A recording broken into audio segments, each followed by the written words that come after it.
बिना सास के गरीब बहू का पहला करवा चौथ। नहीं, ये शादी नहीं हो सकती।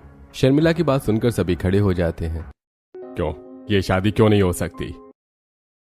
अब तक तो सब ठीक था, अचानक की शादी के लिए आप मना क्यों कर रही हैं?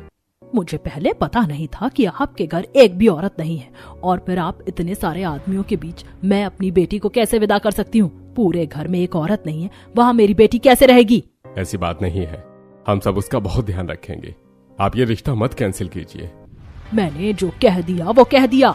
अरे लेकिन हमें माफ कीजिए, ये शादी नहीं हो सकती, अब आप जा सकते हैं। उसके बाद सुरेंद्र अपने पूरे परिवार के साथ अपने घर पहुंचता है। घर के अंदर जाते वक्त कुछ पड़ोसन ताना मारने लगती हैं। लगता है इस बार भी इनका रिश्ता तय नहीं हुआ। अरे जिस घर में एक औरत भी नहीं है, उस घर में कोई अपनी बिटिया क्यों ही भी आएगा? हाँ ये तो है, कोई माँ अपनी बेटी की शादी ऐसे घर में क्यों करवाएगी?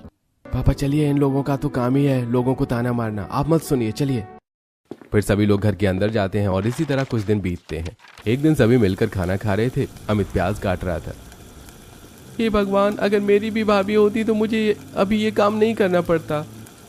हाँ, अगर घर में बहू आ जाती तो घर में भी चहल पहल हो जाती। ऐसे तो सुना सुना लगता है। वही तो, पता नहीं कब होगी भैया की शादी। जहाँ भी जाते हैं घर में कोई औरत नहीं है, ये सुनते ही रिश्ता कट जाता है। अब जब रिश्ता आएगा तो मैं ऐसा नहीं होने दूंगा। तभी किचन में सिद्धांत फोन लेकर आता है। ये लड़की कैसी है? अभी इसका रिश्ता भी आया है भैया के लिए। हाँ ठीक है, तो फिर हम कल चलेंगे इन्हें देखने। अरे तुम लोग इतने एक्साइटेड मत हो, क्योंकि क्या फायदा लड़की देखने जाने का जब बाद में रिश्ता टूट ही जाना है। अरे पापा पॉजिटिव सोचिए ना, क्या पता इस बार रिश्ता हो जाए और हमारे घर में भी हमारी भाभी आ जाए। चलो ठीक है, कल सुबह सुबह ही चलेंगे।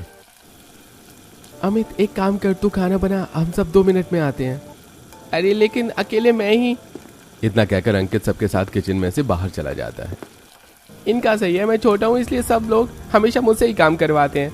कल भी मैंने खाना बनाया था और आज भी, अब तो बस भाभी का इंतजार है। लेकिन अगर इस बार भी रिश्ता कैंसिल हो गया तो नहीं, मैं इस बार ऐसा नहीं होने दूंगा। इस बार मैं कुछ तो जरूर करूंगा जिससे भैया का रिश्ता होकर रहेगा। फिर अमित खाना बनाने लगता है और अगली सुबह होते ही सभी लोग लड़की के घर पहुंचते हैं। आपकी लड़की तो हमें बहुत अच्छी लगी। हाँ, हमें भी आपका बेटा बहुत अच्छा लगा। वैसे क्या काम करता है आपका बेटा? भैया बहुत बड़ी कंपनी के मालिक हैं और हमारे यहाँ पैसों की कोई कमी नहीं है, और साथ ही हमारे भैया फैशन डिजाइनर भी हैं। फिर इसी तरह दोनों परिवार के बीच काफी सारी बातें होती हैं, लेकिन जब ऋषि को पता चलता है कि सिद्धांत के परिवार में एक भी औरत नहीं है तब।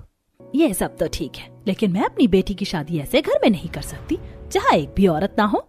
हाँ, मैं अपनी बेटी की शादी ऐसे घर में नहीं करवा सकता जहाँ उसे नौकरानियों की तरह दिन रात काम करना पड़े और उसकी मदद करने के लिए कोई भी ना हो।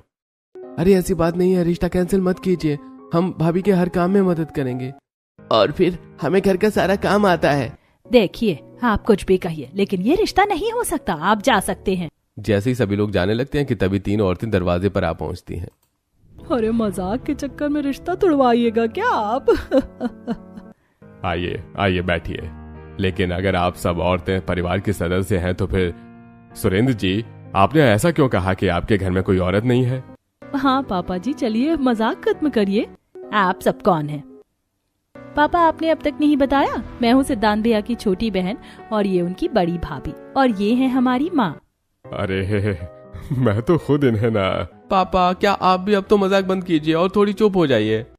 अरे पर देखिए भाई साहब, हमने रिश्ता इसी वजह से तोड़ा था क्योंकि आपके घर में एक भी औरत नहीं थी, लेकिन अभी हमें पता चला है कि आप तो मजाक कर रहे थे, इसीलिए अब ये रिश्ता हमारी तरफ से फाइनल है। हाँ, और जितनी जल्दी हो सके उतनी जल्दी आप शादी की तारीख निकलवा सकते हैं। फिर रिश्ता तय हो जाता है और सभी लोग बाहर आते हैं। अरे आप लोग कौन हैं और आप सब यहाँ कैसे आई? अरे पापा आप चिंता क्यों कर रहे हैं, मैंने ही इन्हें बुलाया था। ये सारी मेरी दोस्त की फैमिली है, ये मेरी दोस्त की मम्मी है और ये मेरी दोस्त की बहन और ये सब उसकी भाभी। लेकिन तूने इन्हें क्यों बुलाया? अरे भैया का रिश्ता बार बार कैंसिल हो जा रहा था क्योंकि हमारे घर में कोई औरत नहीं है, इसलिए मैंने इन्हें हमारी फैमिली बनाकर बुला लिया। हाँ, ये तो तूने बहुत अच्छा किया, लेकिन ये लोग अभी आए हैं तो इन्हें शादी में भी रहना होगा।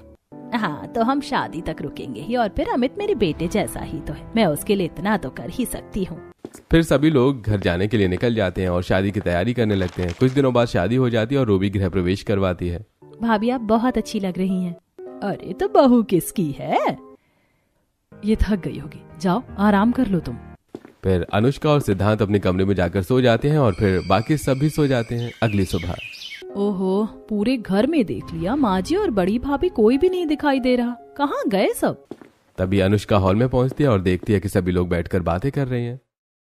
झूठ बोलकर बहू को तो घर ले आई, लेकिन अब जब बहू सबके बारे में पूछेगी तो क्या कहेंगे? वही तो, क्या कहेंगे कि वो सास नंद और इस घर की बड़ी बहू सब एक नाटक था, बल्कि इस घर में सच है एक औरत भी नहीं है। अरे थोड़ा धीरे बोलिए भैया, अगर भाभी ने सुन लिया तो क्या होगा? कि तभी सुरेंद्र की नजर अनुष्का पर पड़ती है। अरे बहू तो तुम? फिर सभी उठ खड़े होते हैं। भाभी देखिए, हमारी बात सुनिए, भाभी भाभी रुक जाइए भाभी। अनुष्का अनुष्का हमारी बात तो सुनो। अनुष्का बिना कुछ कहे घबराती हुई अपने कमरे में आ जाती है। ये क्या हो गया? मुझे तो कुछ समझ नहीं आ रहा, मैं क्या करूं? जब ये लोग मुझसे इतना बड़ा झूठ कह सकते हैं, सबके सामने इतना बड़ा नाटक कर सकते हैं, तो फिर मेरे साथ क्या करेंगे? मैं इस घर में कैसे रहूंगी? नहीं नहीं नहीं, मैं ऐसे नहीं रह पाऊंगी, मुझे माँ को फोन करना होगा। फिर अनुष्का तुरंत अपनी माँ को फोन करती है। क्या हुआ बेटी, बोल, सब ठीक तो है ना? नहीं माँ, यहाँ कुछ भी ठीक नहीं है। यहाँ ना तो मेरी कोई सास है और ना ही नंद, और शादी में जो लोग मेरी सास और नंद बनी थी वो सब एक नाटक था, दिखावा था। बल्कि सच तो ये है कि पूरे घर में एक औरत नहीं है। क्या इतना बड़ा झूठ? नहीं। हाँ माँ, अब मुझे बिल्कुल नहीं समझ में आ रहा है कि मैं क्या करूं। माँ मैं यहाँ नहीं रह सकती, माँ मैं आपके पास आ जाऊं? हाँ हाँ बिल्कुल आजा तू, उन लोगों को तो मैं देख लूंगी। तभी सुमित्रा के हाथों से मुकेश फोन छीन लेता है। तुम तो हमारी बेटी का घर तोड़वा कर रहोगी, तो फोन मुझे। अनुष्का बेटी देख, तू घबरा मत, हम सब तेरे साथ हैं, लेकिन अब तेरी शादी हो गई है, अब हम कुछ नहीं कर सकते। तू अब इस ससुराल में रहने की कोशिश कर, लेकिन हाँ, अगर तुझे कभी भी कोई भी दिक्कत हो तो तुरंत मुझे फोन कर देना। लेकिन पापा मैं यहाँ कैसे रहूंगी? आज तेरा ससुराल में पहला दिन है, तो कोशिश तो कर। अगर कुछ भी दिक्कत हो तो मुझे फोन कर देना, मैं तुरंत तुझे लेने आ जाऊंगा। इतना कहकर मुकेश फोन कट कर देता है और तभी कमरे में सिद्धांत आता है। देखो तुम डरो मत, मैं समझ सकता हूँ कि हम सब ने तुमसे झूठ कहा, इसलिए तुम डर गई हो, लेकिन हमारे पास और कोई रास्ता भी नहीं था, इसलिए हमें ये सब करना पड़ा। लेकिन तुम चिंता मत करो, मैं तुम्हारे साथ हूँ। लेकिन मैं... अरे देखो अनुष्का, मुझ पर विश्वास करो, मैं हूं ना तुम्हारे साथ। तुम्हारी कोई भी दिक्कत हो तो मुझे कहना। फिर अनुष्का मान जाती है और अपने ससुराल की जिम्मेदारी बखूबी उठाने की कोशिश करने लगती है। इसी तरह 2-3 हफ्ते बीतते हैं और करवा चौथ आ जाता है। अनुष्का सभी पड़ोसियों के साथ सब्जी ले रही थी। पता है, करवा चौथ में पहनने के लिए मेरी सास ने मुझे लहंगा दिया है। हाँ, और मेरी भी। वैसे अनुष्का तू चुप क्यों है? तुझे कुछ नहीं मिला क्या? अरे इसकी तो सास ही नहीं है, तो करवा चौथ कैसे मनाएगी? हाँ वही तो, बेचारी की तो किस्मत ही टूट गई। पता नहीं इसकी माँ बाप ने बिना सास के ससुराल में इसकी शादी कैसे करवा दी। ये सारी बातें सुनकर अनुष्का रोते हुए कमरे में चली जाती है और साथ ही ये सारी बातें बालकनी में खड़ा अंकित सुन रहा था। अच्छा तो ये बात है जिसकी वजह से भाभी सुबह से उदास घूम रही है। अब मैं बताता हूँ, बिना सास के ससुराल में भी करवा चौथ बहुत अच्छी तरह से मन सकता है। देखिएगा भाभी, ये जितनी भी औरतें आपको ताना मार रही है ना, उन सबसे अच्छा और पहला करवा चौथ आपका इस बिना सास के ससुराल में ही बनेगा। फिर रात होते ही अनुष्का को छोड़कर सभी परिवार वाले हॉल में इकट्ठा होते हैं और अंकित सारी बातें सबको बता देता है। इन लोगों की हिम्मत कैसे हुई मेरी भाभी को इतना सब कुछ कहने की? अब मैं बताता हूँ कि करवा चौथ किसे कहते हैं। ये तो अगर हमारे घर में कोई औरत नहीं है, इसका मतलब ये नहीं कि बहू करवा चौथ नहीं मना पाएगी। इन सब चीज की वजह से आज मेरी भाभी की आंखों में आंसू आए हैं। इन सबको तो मैं सबक सिखाऊंगा। हाँ, हम सब मिलकर अनुष्का का पहला करवा चौथ सबसे स्पेशल बना देंगे। हाँ, जिससे भाभी को भी कह सके कि सास बिना ससुराल भी अच्छा होता है। तो फिर तैयार हो जाइए मिशन करवा चौथ के लिए। हाँ, हम सब तैयार हैं। फिर सभी लोग अपने अपने कमरे में जाकर सो जाते हैं और अगले दिन अनुष्का जब किचन में काम कर रही थी तब कल भाभी करवा चौथ है और आपने अभी तक मेहंदी भी नहीं लगवाई। तुम सबको कैसे पता चला कि कल करवा चौथ है? आप मेरी भाभी का पहला करवा चौथ है तो पता तो रखना पड़ेगा ना। अब चलिए जल्दी से मेहंदी लगवाइए। अगर मैं मेहंदी लगवाने बैठ गई तो घर का काम कौन करेगा और फिर मुझे मेहंदी कौन लगाएगा? अरे मैं हूं ना भाभी, बस आप चलिए, मैं लगवाऊंगा आपको मेहंदी। हाँ, और खाना मैं बना दूंगा। वैसे भी आपके आने से पहले ये सब लोग मुझे खाना बनवाते थे और सारा काम करवाते थे। अरे लगवा लो ना मेहंदी, अब जब लोग इतना कह रहे हैं तो। हाँ भाभी, और फिर इस मेहंदी के रंग से ही तो पता चलेगा कि भैया आपसे प्यार करते हैं या नहीं। फिर सभी लोग अनुष्का को हॉल में बिठाकर मेहंदी लगाने लगते हैं और दूसरी तरफ अमित खाना बनाकर अनुष्का के लिए लेकर आता है। ये लीजिए, पेश है आपके लिए स्वादिष्ट पकवान, मेरे हाथ से बना हुआ। देख, पकवान तो ठीक है लेकिन स्वादिष्ट अरे चुप हो जाओ, वैसे भी भाभी के आने से पहले मैं ही खाना बनाता था। आप लोग तो बहाना दे देकर किचन से भाग जाते थे। छोटा हूं ना, इसलिए ज्यादा काम करवाते थे मुझसे। अरे चल चल, मुंह बंद कर। देख, मैंने और सुमित भैया ने मिलकर भाभी को कितनी अच्छी मेहंदी लगाई है। अरे इसे अच्छी मेहंदी कहते हैं? तुम दोनों के हाथों से लगी मेहंदी देखकर ना मेहंदी आर्टिस्ट भी शर्मा जाएगा। देखो भाभी, ये क्या कह रहा है? अरे क्यों गुस्सा कर रहे हो? अमित तो मजाक कर रहा है। देखा, भाभी भी मेरा साइड ले रही है। वैसे भाभी, आप इन पागलों की बात सुनिएगा नहीं, वरना आप भी पागल हो जाएंगी। ये लीजिए, खाना खाइए। ओह, दिखाई नहीं देता क्या तुझे? भाभी के हाथ में मेहंदी लगी है, खाना कैसे खाएंगी? अरे तो कोई बात नहीं, मैं खिला देता हूँ खाना। अनुष्का, मेरे यहाँ से खाना खाओ। फिर सिद्धांत अनुष्का को खाना खिलाता है और वहीं दूसरी तरफ, माँ जी, कल करवा चौथ है, मैं मेहंदी लगाने जा रही हूँ। घर का सारा काम हो गया, खाना भी बना दिया है। हाँ, तो खाना बनाकर कोई एहसान नहीं किया है। मेहंदी बाद में लगाना, अभी सबको खाना परोस दो। माँ जी, कल करवा चौथ है, मैं मेहंदी कब लगाऊंगी? बोल दीजिए ना, सबको खुद खाना लेकर खा ले। दिमाग मत खराब कर मेरा। रात को मेहंदी लगाकर सो जाना, सुबह तक सूख जाएगी। अभी घर का काम कर, मेहंदी लगाकर बैठ जाएगी तो घर का काम कौन करेगा? बर्तन धोना होता है, खाना खाने के बाद वो कौन धोएगा? ये कैसी सांस मिली है मुझे। वहीं दूसरी तरफ शाम को अनुष्का तैयार होकर बाहर जाने लगती है। अरे भाभी, कहाँ जा रही हैं आप? वो कल करवा चौथ है ना, तो इसीलिए बाहर अपने लिए एक ड्रेस लेने जा रही हूँ। अगर ये बाहर से ड्रेस लेगी तो सरप्राइज का क्या होगा? नहीं नहीं, क्या दिन भर इधर उधर बाहर घूमने का शौक चढ़ा रहता है तुम्हें? घर में तुम्हारे लिए पैर नहीं टिकते क्या? लेकिन कल करवा चौथ है, मैं क्या पहनूंगी कल? और फिर हमेशा मैं घर में ही तो रहती हूँ। अरे चुप हो जाओ, बहुत तुमको शर्म नहीं आती? इस तरह से जुबान लड़ाते हुए जाओ और घर का काम करो। अनुष्का बिना कुछ कहे अपने कमरे में चली जाती है। पता नहीं अचानक से इन सबको क्या हो गया। सुबह में तो इतनी अच्छी तरीके से बर्ताव कर रहे थे और अब मुझे चिल्ला रहे हैं। सच में काश मेरी सास होती। फिर अनुष्का घर का काम करने लगती है और रात को सो जाती है। तकरीबन सुबह के 4 बजे सभी लोग अनुष्का को जगाने लगते हैं। भाभी उठिए, भाभी, भाभी जल्दी उठिए। अरे अनुष्का, अनुष्का, क्या हुआ? अभी तो सुबह के 4 बज रहे हैं, आप सब मुझे क्यों उठा रहे हैं? कुछ काम है क्या? हाँ भाभी, मुझे बहुत जरूरी काम है। आप अब जल्दी से तैयार हुई और नीचे आइए। पर क्या काम है और इतनी सुबह? अरे बहू, तुम सवाल बहुत पूछती हो। तुम्हें कहा ना कि नीचे बहुत जरूरी काम है, जल्दी नीचे चलो। फिर अनुष्का जल्दी से तैयार होती है और नीचे हॉल में पहुंचती है तो देखती है कि डाइनिंग टेबल पर तरह तरह के पकवान रखे हुए हैं। ये सब क्या है?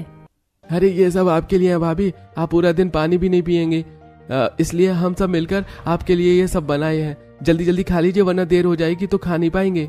लेकिन इतना सब कुछ? अरे भाभी आइए तो, भाभी आप आइए। फिर सभी लोग अनुष्का को डाइनिंग टेबल पर बैठाते हैं और अपने हाथों से कुछ न कुछ खिलाने लगते हैं। ये लीजिए भाभी, आप ये खाइए। नहीं नहीं, आप मेरे हाथ से खाइए। अरे आप ये वाटरमेलन खाइए। खा रही हूँ, लेकिन आप सब भी तो खाइए। भाभी आप, हम सब तो पूरे दिन कहते रहेंगे, पहले आप तो खा लीजिए, आपका व्रत है, हमारा नहीं। अरे लेकिन। अरे बहू खा ले, वरना तुझे ऐसे भुक्कड़ देवर मिले हैं ना कि थोड़ी देर में अगर कर लेगी तो सारा का सारा खुद ही खा जाएंगे ये। हाँ जल्दी खा लो। फिर सभी लोग अनुष्का को खाना खिलाते हैं। बस, और नहीं खा सकती। हाँ बस थोड़ा सा और भाभी। फिर इसी तरह सभी लोग जबरदस्ती अनुष्का को खाना बहुत खिलाते हैं और फिर दोपहर में जब अनुष्का छत पर कपड़े लेने जा रही थी तब। क्या हुआ भाभी, कहाँ जा रही हैं आप? छत पर से कपड़े लेने। भाभी आपका तो व्रत है ना, आप रुकिए, मैं लेकर आता हूँ। लेकिन आप कैसे? ओहो भाभी, आप बहुत सोचती हैं। आप नहीं आई थी तो फिर घर का सारा काम हम लोग ही तो करते थे। आप आराम कीजिए, मैं आता हूँ। फिर अंकित जाकर छत पर से कपड़े उतारता है। आज भाभी को कोई भी काम नहीं करने दूंगा, आखिरकार भाभी भी तो मेरी है। फिर अंकित छत पर से कपड़े उतार कर लाता है और इसी तरह शाम होती है। अनुष्का तैयार होकर बाहर चांद देखने पहुंचती है। अरे लगता है अनुष्का ने नए कपड़े नहीं खरीदे। हाँ, तभी तो पुराने कपड़े पहने इसने। अरे अब इसके ससुराल में कोई औरत थोड़ी ना है जो इसे नए कपड़े लाकर देगी, और फिर मर्द क्या जाने औरत की फैशन के बारे में। तभी सिद्धांत घर में से अनुष्का के लिए बहुत ही प्यारा सा लहंगा लेकर आता है। ये लो अनुष्का, लहंगा। मैंने से उस दिन तुम्हें बाहर शॉपिंग कर जाने के लिए मना किया था ना, क्योंकि मैं तुम्हारे लिए खुद लहंगा बना रहा था। हाँ भैया फैशन डिजाइनर है ना भाभी, इसलिए उन्होंने अपने हाथों से आपके लिए लहंगा बनाया है। बाहर से तो खरीद कर कोई भी पहन सकता है। जाओ अब जल्दी से तुम तैयार होकर आओ। फिर अनुष्का तैयार होकर बाहर आती है और अब सबसे ज्यादा सुंदर अनुष्का ही लग रही थी। अरे अब क्या हुआ, आप सबको कुछ बोलना नहीं है क्या? वो मेरी भाभी को देखकर जल रही हैं आप सब। चुप हो जाओ अमित, ऐसे नहीं बोलते। भाभी उन्होंने भी तो आपको कहा था, अब बोलती बंद हो गई। अमित, अच्छा सॉरी भाभी। फिर अनुष्का और पड़ोस की सारी औरतें चांद देखकर अपना व्रत खोलती हैं और फिर अगल बगल की पड़ोसन अपनी पतियों से गिफ्ट मांगने लगते हैं। अब मेरा गिफ्ट। ओह, कितना परेशान करती हो तुम, फिर कभी ले लेना गिफ्ट। और वैसे भी ये लहंगा भी तो मेरे पैसे का ही है, इसे ही गिफ्ट समझ कर पहन लो। वहीं दूसरे कपल्स, चलो ना हम सब कहीं बाहर डिनर पर चलते हैं। हाँ ठीक है। क्या ठीक है बहू, शांति से घर में चल, तेरे पैर तो घर में टिकते ही नहीं। जब देखो बाहर चलो बाहर चलो। कल रिया का कॉलेज भी है, अगर बाहर जाने में देर हो गई तो फिर उसके लिए टिफिन कौन बनाएगा? कभी और जाना बाहर। और वैसे भी करवा चौथ तो हर साल आता है। तभी अनुष्का को उसकी माँ का फोन आता है। बेटी तूने अपना व्रत खोला या नहीं, या फिर उन धोखेबाजों के लिए खाना ही बना रही है? उन्हें कोई फर्क नहीं पड़ेगा, तू जाकर अपना व्रत खोल ले, वरना भूखे प्यासे परेशान हो जाएगी। नहीं माँ, ऐसा नहीं है, ये सब लोग बहुत अच्छे हैं। भले इन्होंने शुरू में नाटक किया था और हमसे झूठ बोला था, लेकिन अब ये सब लोग मेरा बहुत अच्छी तरीके से ख्याल रखते हैं और मैंने अपना व्रत खोल लिया है। पक्का तू ठीक तो है ना? वरना हाँ माँ, मैं ठीक हूँ। और पता है, इन्होंने मुझे एक लहंगा गिफ्ट किया और सुबह में सभी लोगों ने मेरे लिए खाना बनाकर फलाहार करवाया और साथ ही पूरे दिन इनमें से किसी ने भी मुझे कोई काम नहीं करने दिया। क्या सच्ची? हाँ माँ हाँ। तेरी बात सुनने के बाद मेरे दिल को राहत मिल गई। सच में तेरी तो किस्मत खुल गई। बिना सास को ससुराल है तो क्या हुआ, लेकिन तेरी बातों से पता चल रहा है तेरा पहला करवा चौथ कितना अच्छा गया। चल अब मैं फोन रखती हूँ। फिर सुमित्रा फोन कट कर देती है और अनुष्का घर के अंदर जाने लगती है। अरे तुम कहाँ जा रही हो? घर में, और कहाँ जाऊंगी? भाभी चलिए, आज हम सब बाहर खाना खाएंगे। हाँ, और वैसे भी सुबह से इसके हाथ का खाना खा खा कर तो परेशान ही हो गए हैं। अरे देखो मैं छोटा हूँ तो हमेशा ये लोग मेरी इंसल्ट करते रहते हैं। अरे तो क्या हो गया, तुम छोटे हो इसीलिए तो मेरे फेवरेट देवर जी हो आप। भाभी मैं भी हूँ। अरे तुम लोग झगड़ना बंद करो, चलो हम सब बाहर डिनर पर चलते हैं। फिर अनुष्का सभी के साथ डिनर पर जाने के लिए निकल जाती है। इसका सही है, इसकी सास नहीं है, लेकिन ये अपने ससुराल में कितने खुश है और उसका पहला करवा चौथ कितनी अच्छे तरीके से मनाया इसके परिवार वालों ने। और एक मेरी सास है।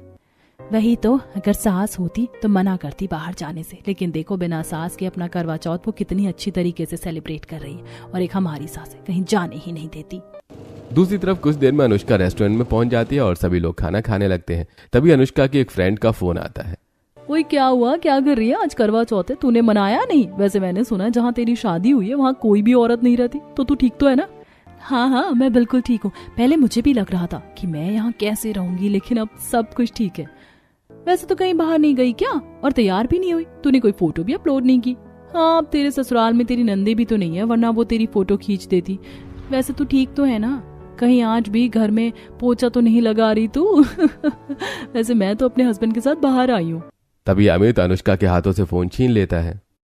देखिए मेरी भाभी हमारे साथ बहुत खुश है, तू कृपा कर उन्हें फोन करके ताने मत मारिए। और सही बात फोटो क्लिक करने की और बाहर आने की, तो हम लोग रेस्टोरेंट गए हैं और वहां भी बहुत अच्छी तरह से तैयार हुई हैं, लेकिन हमें शो ऑफ करने का कोई शौक नहीं है आपकी तरह। अब दोबारा फोन मत कीजिएगा। इतना कहकर अमित फोन काट कर देता है। अरे ये क्या किया तुमने? उसने तो जो किया बिल्कुल सही किया। उसकी हिम्मत कैसे हुई तुम्हें ऐसा बोलने की? चलो अब तुम डिनर करो, उसके बाद हम फोटोज भी क्लिक करेंगे। फिर अनुष्का और सभी लोग डिनर करते हैं और डिनर खत्म होते ही सुमित सिद्धांत और अनुष्का की बहुत सारी पिक्चर्स क्लिक करता है। अरे वैसे हम सब इतना सब कुछ कर रहे हैं भाभी के लिए, भाभी आपको ये सब पसंद तो आया ना? हाँ भाभी, आपको ये पहला करवा चौथ कैसा लगा? मुझे मेरा ये पहला करवा चौथ बहुत अच्छा लगा और बहुत मजा आया। सच में, जब इतने प्यारे प्यारे देवर हो तो सास और नंद की क्या जरूरत। तुम लोगों ने मुझे किसी की भी कमी महसूस नहीं होने दी। अब मैं गर्व से कह सकती हूँ बिना सास का ससुराल भी बहुत अच्छा होता है, बल्कि मेरे ख्याल से सास के बिना ही अच्छा होता है। अरे हुर्रे, मतलब हमारा मिशन करवा चौथ सक्सेसफुल।